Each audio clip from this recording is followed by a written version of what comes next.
नमस्कार, श्री स्वामी समर्थ। श्रावण महिना आता शुक्रवारपासून आहे, तर श्रावण महिन्यामध्ये दर सोमवारी किंवा दररोज शिवलिंगाची अगदी सोप्या पद्धतीने पण विधिवत व्यवस्थित नियमांनी पूजा कशी करायची, यानंतर दर सोमवारी आपण शिवामूठ अर्पण करतो। तर शिवामूठ कशी अर्पण करायची, कोणी अर्पण करायची, शिवामूठ व्रताचे किती लाभ आहेत आणि दर सोमवारी ते का केलंच पाहिजे, यानंतर तुमच्या घरामध्ये जर रुद्रयंत्र नसेल तर रुद्रयंत्र स्थापित कसं करायचं आणि रुद्रयंत्रावर आणि शिवलिंगावर अभिषेक कसा करायचा, म्हणजे मुळातच थोडक्यामध्ये श्रावणामध्ये आपल्याला कुठली सेवा झाली पाहिजे, अभिषेक वगैरे कसा करायचा, दर सोमवारी पूजा कशी करायची, ही संपूर्ण माहिती मी तुम्हाला आजच्या व्हिडिओमध्ये देणार आहे। अतिशय महत्त्वाची माहिती आहे बघा। कर्जबाजारी असाल, व्यसनमुक्ती घरातल्या कुठल्या लोकांची करायची आहे, त्यानंतर पितृदोष लागलेला आहे, घरामध्ये कुठल्याही प्रकारच्या आर्थिक, मानसिक, शारीरिक अडचणी असतील तर विनंती करून सांगते, दर सोमवारी आपण या श्रावणामध्ये तरी कमीत कमी महादेवांची सेवा करायची आहे, शिवलिंगावर अभिषेक करायचा आहे। ठीक आहे। आता बघा, शिवलिंग तुमच्याकडे असेल तर अतिउत्तम, नसेल तर शिवलिंग देवघरामध्ये स्थापित करा। शिवलिंग देवघरामध्ये असलंच पाहिजे, जसं गणपती बाप्पा आपल्या देवघरात असतात तसं शिवलिंग हे देवघरामध्ये असलंच पाहिजे, ते स्थापित करा। आणि दुसरी महत्त्वाची गोष्ट म्हणजे हे जे रुद्रयंत्र आहे, रुद्रयंत्र आपल्याला देवघरामध्ये तुम्हाला जमेल तर नक्की स्थापित करा। जवळपास कुठे मिळालं तर अतिउत्तम, नाही तर मी स्क्रीनवर नंबर देते, त्या ताईंकडून तुम्हाला शिवलिंग आणि रुद्रयंत्र दोघी मिळेल। रुद्रयंत्रावर जर तुम्ही अभिषेक करून ते तीर्थ प्यालात तर घरामध्ये आजारपण, त्यानंतर कुठल्याही प्रकारची बाधा करणी, घरातले लोक व्यसनी असतील, तापट असतील, हट्टी असतील, मुलं घ्या मुली घ्या, आपल्या घरातील कर्ता पुरुष असेल, त्यांना कसले व्यसन असेल, बाहेरचा काही नाद असेल, तरी सुद्धा रुद्रयंत्रावर तीर्थ अभिषेक करून जर तुम्ही ते तीर्थ त्यांना प्यायला द्याल तर घरातल्या सगळ्या मोठ्यात मोठ्या ज्या अडीअडचणी, दुःख आहे तर त्या दूर होतील। तर त्यामुळे श्रावणामध्ये आपल्याकडून अशी शिवलिंगाची आणि रुद्राभिषेकाची सेवा झालीच पाहिजे। आता तुम्ही श्रावणामध्ये रोज पूजा करू शकता, तर रोज केलं, रोज वेळ मिळाला तर अतिउत्तम, नाही तर तुम्ही फक्त सोमवारी सुद्धा करू शकता। ठीक आहे। आता या ज्या सेवा सांगते या तुम्ही फक्त सोमवारी किंवा दररोज करा तरी सुद्धा चालेल, पण आपल्या आयुष्यातले जर तुम्हाला प्रॉब्लेम संपवायचे असतील तर श्रावणामध्ये ही छोटी मोठी सेवा झालीच पाहिजे। ठीक आहे। आता सोमवारची जी पूजा आहे तर ती तुम्ही एक तर संध्याकाळी करा, प्रदोष काळात महादेवांची पूजा केलेली अतिशय चांगली असते। तर तुम्ही प्रदोष काळामध्ये म्हणजे जेव्हा सूर्यास्त होतो तर सूर्यास्ताच्या आधी किंवा 1 तास नंतर, म्हणजे जवळपास तुम्ही समजा 6 वाजेपासून 7, 7:30, फार तर फार 8 वाजेपर्यंत, नाही वेळ आहे संध्याकाळी, तुम्ही वर्किंग आहात तर तुम्ही दिवसभरामध्ये कधीही करा। अगदी तुम्ही जास्तीत जास्त रात्रीपर्यंत केली, कारण महादेवांची पूजा सेवा जी आहे तर ती रात्री केलेली जास्त इफेक्टिव्ह असते, त्याचा जास्त लाभ मिळतो। पण तुम्ही सोमवारी विनंती करून सांगते, प्लीज पूजा करा, त्यानंतर महादेवांची सेवा या श्रावणामध्ये होऊ द्या। ठीक आहे। आता बघा, अभिषेक करताना तुम्ही रुद्रयंत्र आणि महादेवांची जे शिवलिंग आहे दोघांवर एकाच वेळेस करू शकतात। जे काही आपण सेवा करणार आहे तर त्यावेळेस तुम्हाला काय करायचंय, अशी ही जी गळकी आहे ही महादेवांच्या शिवलिंगावर ठेवून इथे शिवलिंग खाली ठेवायचं आहे आणि मग वरून गळकीमध्ये पाणी टाकून ते शिवलिंगावर ते पाणी पडत राहील आणि मग आपण युट्यूबवर लावायचे आहे स्तोत्र मंत्र, जी काही सेवा सांगते, किंवा तुम्हाला तोंडपाठ असेल, म्हणायचं असेल, नित्यसेवेच्या पुस्तकात तर सगळं आहे, तर तसं सुद्धा करू शकतात। पण तुम्ही युट्यूबवर लावा। आता सेवा कुठली करायची आहे तर ते पण मी तुम्हाला अभिषेक आपण जसा करू तर त्यावेळेस मी तुम्हाला सांगते। आता आपण महादेवांच्या शिवलिंगावर किंवा रुद्रयंत्रावर अभिषेक कसा करायचा तर ते मी तुम्हाला सांगते। कुठली पण पूजा करताना आपल्याला दिवा अगरबत्ती लावून घ्यायची आहे, तर इथे मी आता सगळ्यात पहिले दिवा लावते। ठीक आहे। दिवा अगरबत्ती लावून घ्यायची आहे। आता जे आपलं शिवलिंग आहे तर ते शिवलिंग किंवा तुम्ही रुद्रयंत्रावर करणार असाल तर हे रुद्रयंत्र आपल्याला ताम्हणामध्ये ठेवायचं आहे। आता मी दोघांची तुम्ही सोबत पण करू शकतात, तर आता ताम्हणामध्ये मी दोघी गोष्टी ठेवत नाहीये, रुद्रयंत्रावर पण सेम तुम्हाला तसाच अभिषेक करायचा आहे आणि सोमवारच्या पूजेमध्ये रुद्रयंत्र सुद्धा तुम्हाला ठेवायचंच आहे। आता हे शिवलिंग जे आहे तर ते मी ताम्हणामध्ये ठेवते। ठीक आहे। आता ही गळकी आहे, गळकीमध्ये आपल्याला थोडंसं पाणी टाकायचं। हे अभिषेक पात्र किंवा ज्याला गळकी म्हणतो हे पण तुम्हाला पाहिजे असेल तर मी जो स्क्रीनवर नंबर देते त्या ताईंकडून तुम्हाला मिळून जाईल। आता याच्यात तुम्हाला भरपूर पाणी घ्यायचंय बघा। जेव्हा तुम्ही पाणी टाकता तर त्यावेळेस शिवलिंग बरोबर असं ऍडजस्ट करा। आणि शिवलिंगाचं जे मुख आहे तर हे शिवलिंगाचं मुख असतं, तर हे शिवलिंगाचं मुख उत्तरेकडे आलं पाहिजे असं तुम्हाला ठेवायचंय, कारण उत्तरेकडे ठेवून जर तुम्ही सेवा केली तर त्याचा जास्त फायदा होतो। आता ही उत्तर दिशा आहे समोरची, त्यामुळे शिवलिंगाचं हे जे मुख आहे तर ते मी उत्तरेकडे ठेवले बघा। छान असं थेंब थेंब थेंब थेंब पाणी पडतं आणि मग ते ताम्हणामध्ये साचत जातं। तर तुम्ही सगळ्यात पहिले पाणी जे आहे तर 11 वेळेस तुम्हाला पाण्याने, त्यानंतर पहिल्यांदा तुम्ही चमच्याने करा, 11 वेळेस पाण्याने, त्यानंतर 11 वेळेस तुम्ही पंचामृतामध्ये दूध, दही, मध, साखर आणि तूप या 5 गोष्टी घ्यायच्या आहे। पंचामृताने तुम्हाला अभिषेक करायचा आहे, परत 11 वेळेस पाण्याने तुम्हाला अभिषेक करायचा आहे। आणि त्यानंतर जेव्हा तुम्ही सेवा करणार आहे तर त्यावेळेस तुम्हाला गळकी ठेवून सेवा करायची आहे, ठीक आहे। आता अभिषेक झाल्यानंतर पिंड तुम्हाला स्वच्छ पुसून घ्यायची आहे। तर आता बघा, समजा आता माझी सेवा झाली आहे, ठीक आहे। पहिले मी पंचामृत वगैरे सगळ्यांनी अभिषेक करून झाल्यानंतर आता सेवा समजा माझी झाली, मी तुम्हाला सेवा काय करायची ते सगळं डिस्क्रिप्शन मध्ये देईल।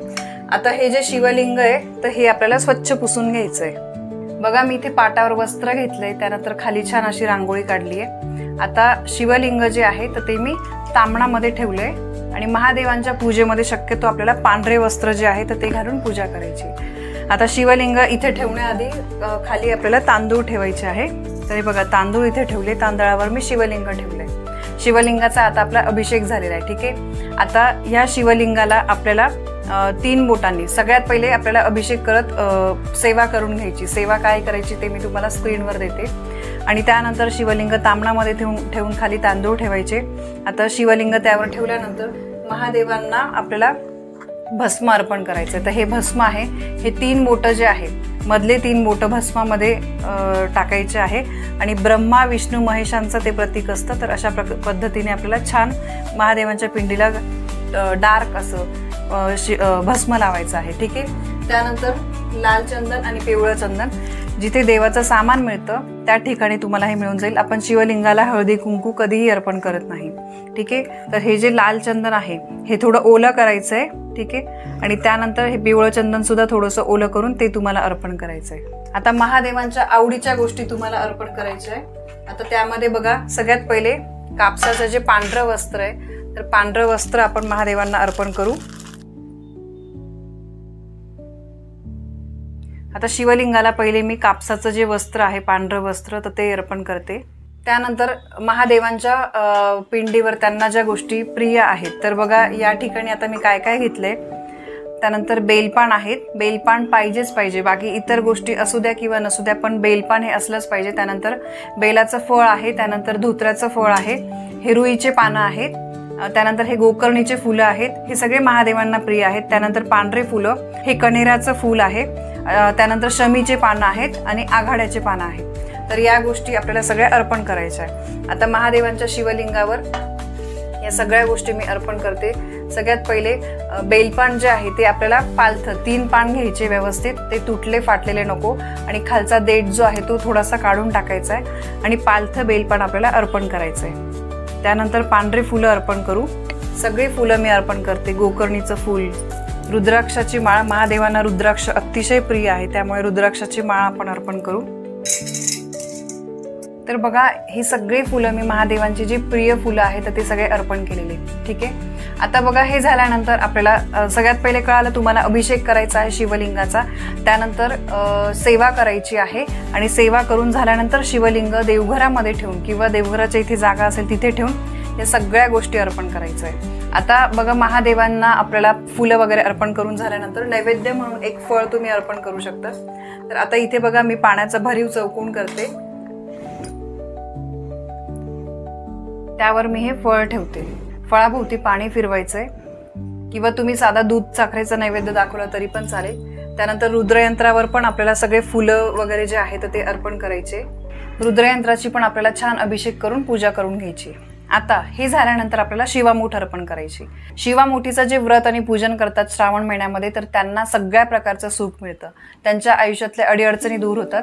त्यानंतर शिवामुठीचं व्रत हे स्त्री पुरुष मुलं मुली कोणीही करू शकतं, त्यासाठी असे काही नियम नाही की याने नाही करायचं किंवा त्याने नाही करायचं।